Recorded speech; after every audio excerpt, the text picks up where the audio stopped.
to episode 3 of Josh's Race Preview Show presented by NASCAR News.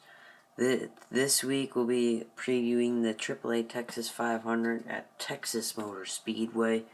So let's get started off. The date that you guys need to know. The AAA Texas 500 will be this Sunday at 3 p.m. Eastern Time on ESPN. So now let's get to the recap from last week. Dale Earnhardt Jr. won his 4th race of the season at Martinsville for the Goodies Headache Relief Shop 500. He led 79 laps. He started 23rd, and he was up front for most of the day. Dale did a really great job that race. I was really impressed with how he was performing. He did a phenomenal job. He stayed up front most of the day, led a lot of laps, was really competitive, and just was really one of the guys to beat Sunday. But Dale had to make a big decision at the end. When he was leading with 10 laps to go, the caution came out, and he had to make a decision if he wanted to pit or not. Him and a couple other drivers ended up pitting for 4 tires and fuel. He ended up restarting in 5th, and with 5 laps to go, and then he wasn't stopping from there. When it came to 4 laps to go, he passed Tony Stewart for the lead, and no one was able to catch him. So a really spectacular performance by Dale Earnhardt Jr. Jeff Gordon did well on Sunday also, and we'll get into more of the drivers later on in the show. So now let's preview his stats at Texas Motor Speedway. Dale Jr. has 1 win, 4 top 5s, 13 top 10s, and he has an average finish of 15.1. So, yeah, he's going to look pretty decent this weekend. So, he looks like he could... To me, I think that Dale could easily get another win, but I don't know if he's going to. I would easily say he could get a top 5 or top 10. So look for him to have a really great finish at Texas. Alright, so the next part of the show, we're going to pick some drivers, both winless drivers and drivers that are in the chase that are going to be in contention to win the race. A couple winless drivers I picked were Matt Kenseth and Tony Stewart. So let's go over Matt Kenseth's stats. Matt Kenseth has some pretty impressive stats at Texas.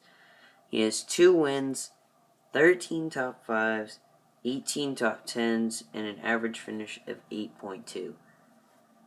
Guys, Matt Kenseth has got great stats at Texas.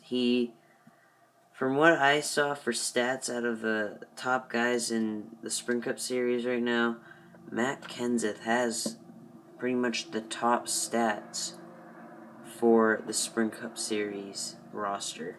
So I think he'll be really competitive, and look for him to get a great finish this weekend. Tony Stewart's stats, not as good as Matt's, but they're still really impressive. Tony Stewart has 2 wins. He has 6 top 5s and 14 top 10s, and an average finish of 12.8. Those are, like I said, not the greatest stats out of the people in the Sprint Cup Series right now, but those are really good stats, or decent stats, for Tony Stewart at Texas. I would look for him to contend for another win this weekend.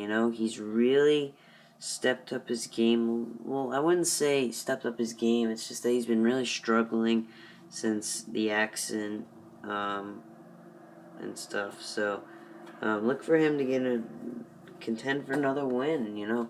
I'm hoping he can pull off a win this season, so he can keep his streak of winning every year so far. Can stay alive. I usually don't do this on the show, but I want to talk about Tony Stewart at Martinsville because I thought it felt really important to talk about his stats from Sunday. Tony Stewart ended up leading 18 laps. He finished 4th, and he stayed in front for most of the day.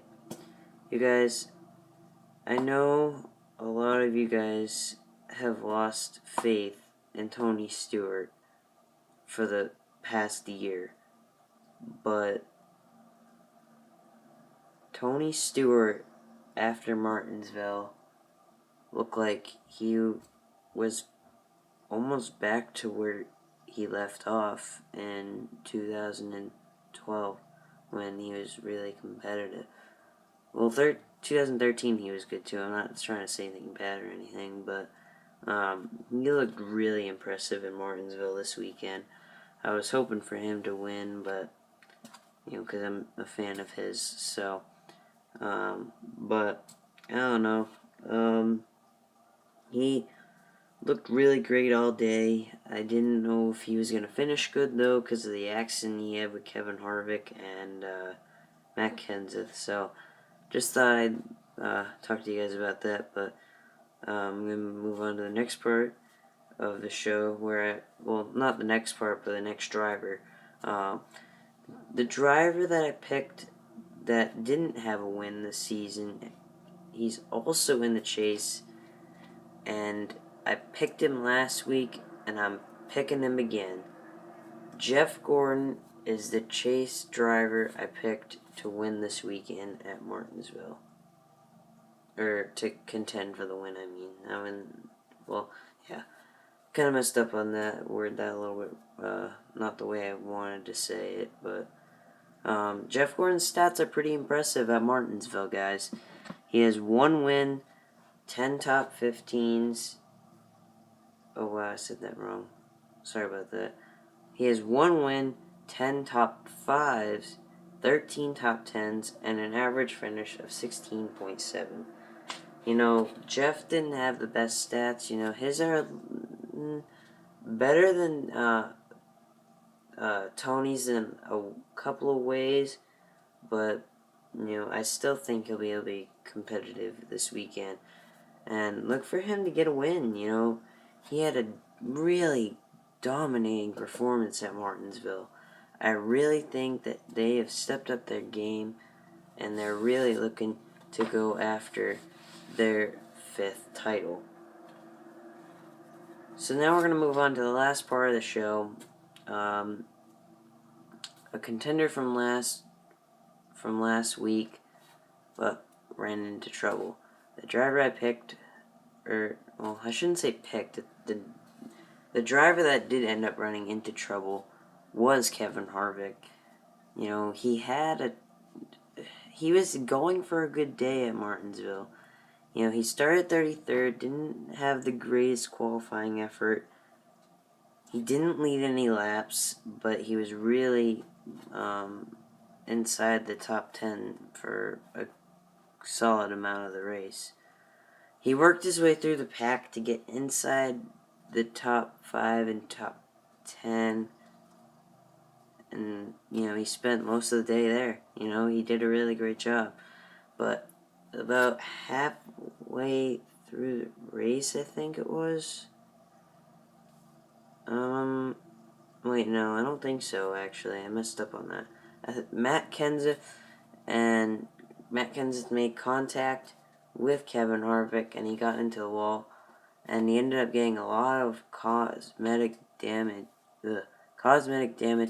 to the left side of his car. He ended up having to go to the garage after that to get repairs. He ended up finishing where he started, 33rd, and he only completed 457 of the 500 laps. He is now and last for the chase for the Sprint Cup standings. So, Kevin Harvick had a rough weekend in Martinsville, and, I was looking for him to do good. He won a final practice on Saturday, and, I don't know. Just a little bit frustrating probably for Kevin, but I think that he could easily get back up a couple spots in Texas. I'm not sure if he'll win, but look for him to be a competitive driver this weekend. So that's going to wrap up the show, guys. I'll say the date again. The AAA Texas 500 will be Sunday at 3 p.m. Eastern Time on ESPN. So thank you guys for watching, and I'll see you guys in the next episode. Bye, guys.